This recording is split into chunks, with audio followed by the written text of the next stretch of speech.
Hello guys, ഇന്ന് വൈകുന്നേരം ചായക്ക് എന്താക്കുമെന്ന് വിചാരിച്ചിരിക്കുമ്പോൾ ശാരദയ്ക്ക് വിളിക്കുന്നത്. വേണേ നിനക്ക് കാച്ചിൽ ഇഷ്ടമാണോ, കാച്ചിലുണ്ട് ഒരു കഷ്ണം വേണമെന്ന് ചോദിച്ചു. ഇതെല്ലാം വിളിച്ചു ചോദിക്കുന്ന ശാരദയ്ക്ക് ഇങ്ങ് തന്നേന്ന് പറഞ്ഞിട്ട് അതും വാങ്ങിക്കൊണ്ട് ഞാൻ വീട്ടിലേക്ക് വന്നു. കൈ കിട്ടിയ പാടാതെ ഞാൻ 2 കഷ്ണമാക്കി. എനിക്കും അമ്മയ്ക്കും കുഞ്ഞിനല്ലേ വേണ്ടു, അന്നേരം ഒരു കഷ്ണം മതി എന്ന് പറഞ്ഞ് ഒരു കഷ്ണം ഞാൻ എടുത്ത് മാറ്റി വെച്ചു. കാച്ചിൽ കിട്ടിയതിൻ്റെ സന്തോഷം കേട്ടോ എൻ്റെ മുഖത്ത് നിങ്ങൾ കാണുന്നത്. അങ്ങനെ വേഗം ഞാൻ ആ കാച്ചിൻ്റെ തൊലി കളയാൻ നോക്കി.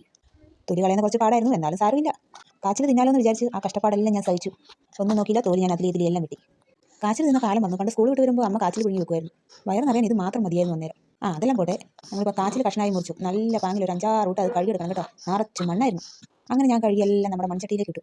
പിന്നെ ഒന്നും നോക്കിയില്ല, ഓടിപ്പോയി അടുപ്പ് കത്തിച്ചു.